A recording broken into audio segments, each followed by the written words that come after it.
गर्मी में भी आप देख सकते हैं रोज़ के पौधे पे बेसल शूट्स निकल रही हैं। अगर आपके पौधे में ग्रोथ नहीं हो रही है, प्लांट्स मुरझाया हुआ सा है, तो आज मैं आपको बताऊंगी कि मैंने कौन सा फर्टिलाइज़र दिया था जिससे मेरे रोज़ के पौधे में अभी भी देखिए नई-नई शूट्स निकल रही हैं और प्लांट्स में ग्रोथ रेगुलर हो रही है। फर्टिलाइज़र के साथ-साथ मैं आपको कुछ केयर टिप्स बताऊँगी जो बहुत इम्पोर्टेंट है, जिसको फ़ॉलो करेंगे तो रोज़ के प्लांट इस भयंकर गर्मी में भी बहुत अच्छे से सर्वाइव करेंगे। इसके बाद जैसे ही बरसात का मौसम आएगा, प्लांट की ग्रोथ बहुत अच्छी होने लग जाएगी, लेकिन जब तक मानसून का मौसम नहीं आ रहा है, तब तक हमें अपने रोज़ के प्लांट में ग्रोथ भी लेनी है, साथ-साथ में उसको मरने से भी बचाना है और अगर आप चाहेंगे तो फूल भी आएँगे। पर जो मैं आपको फर्टिलाइज़र और जो केयर टिप्स बताऊँगी, आप वो सभी फॉलो करेंगे तो ही ऐसा होगा। क्या होता है ना कि अगर आपने फर्टिलाइज़र देख लिया, पर अगर आपने केयर नहीं सुनी, तो फर्टिलाइज़र देने से ही मात्र खाली ऐसा नहीं है कि फूल आएँगे या प्लांट बहुत अच्छे से ग्रो करेगा। केयर को भी आपको उतना ही फॉलो करना होगा, तो ही आपको रिज़ल्ट बढ़िया मिलेंगे। ये देखिए मेरा दूसरा रोज़ का प्लांट है और इसमें भी देखिए बेसल शूट्स आ रही हैं और नई-नई शूट्स देखिए नीचे से निकल रही हैं। तो इसके लिए मैंने क्या किया था, अभी कुछ दिन पहले हमारे यहाँ थोड़ा मौसम जिस दिन मुझे लगा कि थोड़ा ठंडा है, उस दिन रात में बारिश भी हुई थी, तो मैंने अपने प्लांट्स की थोड़ी-सी लीव्स वगैरह हटा दी थी और उसके बाद उसमें कुछ फर्टिलाइज़र दिए थे, थोड़ी-सी सॉफ्ट प्रूनिंग भी की थी मैंने और एक स्प्रे भी किया था। ये सभी से ही मुझे बहुत ही अच्छे रिज़ल्ट मिले हैं अपने रोज़ के पौधे में। तो उसके लिए सबसे पहले तो जो बहुत ज़रूरी इम्पोर्टेंट टिप है, वो है कि पौधों को तेज़ धूप से बचाना होगा। अपने पौधों को ऐसी जगह रखें जहाँ मॉर्निंग की 4 से 5 घंटे की ही सनलाइट मिले। उसके बाद की जो तेज़ धूप है जैसे जो 12 बजे की 11 बजे के बाद से लेके और 5 बजे तक की जो तेज़ धूप होती है उससे आपको बचाना ही बचाना है। इसके बाद फिर मिट्टी की गुड़ाई करके अब मैं आपको फर्टिलाइज़र बताऊँगी, फिर पानी का कैसे रेशियो रखना है वो भी बताऊँगी, साथ-साथ में और भी कुछ केयर हैं वो भी हम फ़ॉलो करेंगे। तो सबसे पहले क्या करना है मिट्टी की गुड़ाई करें, जो घास वगैरह एक्स्ट्रा यहाँ पे जम जाती हैं उन्हें रिमूव करें। आप देखिए ऊपर से मिट्टी सूखी हुई थी लेकिन अंदर से गुड़ाई करने के बाद हल्की-सी नमी मिट्टी में है। तो ये सही समय होता है पौधे को खाद देने का। क्योंकि अगर मिट्टी बहुत गीली होती है तो भी हम अच्छे से फर्टिलाइज़र नहीं दे पाते हैं और अगर मिट्टी बहुत सूखी होती है तो भी फर्टिलाइज़र नहीं देना चाहिए। इससे क्या होता है ना कि जब जड़ों पे डायरेक्ट फर्टिलाइज़र जाता है तो अचानक से प्लांट शॉक में जा सकता है। इसलिए हल्की-सी नमी मिट्टी में हो तो ही आप फिर फर्टिलाइज़र प्लांट को दें। अब जैसे इस समय मेरे प्लांट की मिट्टी आप देख सकते हैं। तो गुड़ाई करने के बाद मैंने सारी मिट्टी को स्टेम के नज़दीक कर दिया है। और इस समय देखिए कोई बेसल शूट वगैरह नहीं थी मेरे प्लांट पे, हालाँकि प्लांट की ग्रोथ अच्छी हो रही है, पर न्यू ग्रोथ नहीं हो रही थी। तो मैंने फिर डिसाइड किया कि अब मैं इसको ऐसे फर्टिलाइज़र दूँगी तो इसकी ग्रोथ भी साथ-साथ में हो। तो इसके लिए सबसे पहले मैंने यहाँ पे बोन मील का इस्तेमाल किया है। तो गमले के साइज़ के हिसाब से आप बोन मील का इस्तेमाल कर सकते हैं। बोन मील मैंने यहाँ पे लगभग 1 चम्मच लिया है। जो फर्टिलाइज़र मैं दे रही हूँ इससे पौधे को फ़ायदे क्या होंगे वो भी मैं आगे आपको बताऊँगी। पहले हम फर्टिलाइज़र देख लेते हैं। दूसरे नंबर पे जो मैंने फर्टिलाइज़र यूज़ किया है ये है नीम की खली। तो जो मेरा ये प्लांट है ये 14 इंच के पॉट में लगा है तो इसलिए मैं थोड़ा फर्टिलाइज़र की क्वांटिटी अच्छे से ले रही हूँ। अगर आपका पौधा छोटा होगा या पॉट छोटा होगा तो आप उस हिसाब से कम ज़्यादा कर सकते हैं।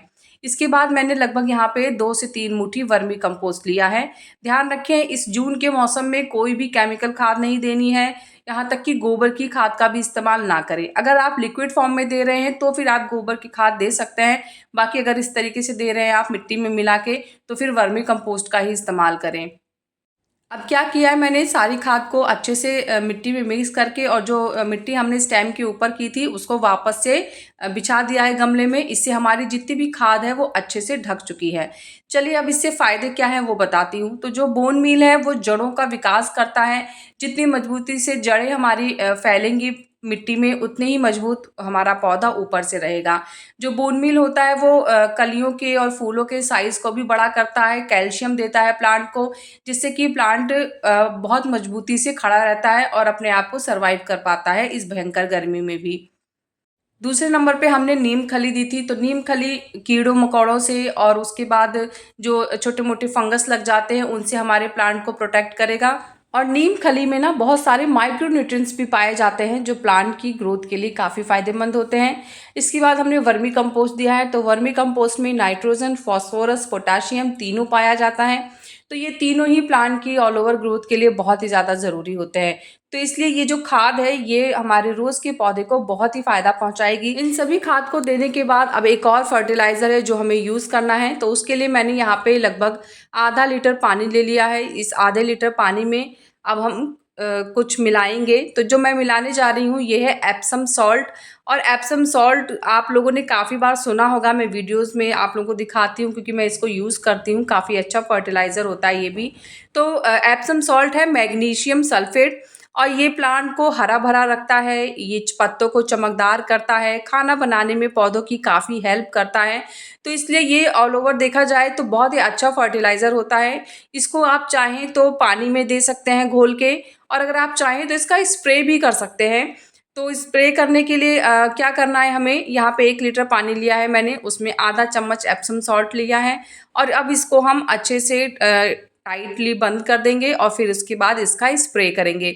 इसका स्प्रे अगर आप कर रहे हैं तो शाम को करिएगा गर्मियों में, सर्दियों में आप सुबह कर सकते हैं। इसको स्प्रे करने से पहले ध्यान रखें तेज़ धूप ना हो, पत्ते पहले से साफ़ हों, और उसके बाद इसका आप स्प्रे करें। पर हाँ, इस फर्टिलाइज़र को आप 2 से 3 महीने में एक ही बार इस्तेमाल करें। जैसे इस समय बहुत गर्मी है, ऑर्गेनिक खाद की ज़रूरत है, तो आप इस समय स्प्रे कर सकते हैं। इसके बाद फिर जब 2 महीने बाद आप फिर से इसका स्प्रे कर सकते हैं। और जब आप इसका स्प्रे करें तो थोड़ा स्प्रे प्लांट्स पे कर दें और थोड़ा फर्टिलाइज़र मिट्टी में डाल दें। तो इससे क्या होगा कि दोनों तरफ से बहुत अच्छा रिजल्ट मिलेगा। मैंने रोज़ के प्लांट पे एप्सम सॉल्ट का बहुत ही अच्छा रिजल्ट देखा है, इसीलिए मैं सजेस्ट कर रही हूँ। मैं अब हमेशा 2 महीने 3 महीने में एक बार एप्सम सॉल्ट का यूज़ अपने रोज़ के प्लांट्स पे करती रहती हूँ।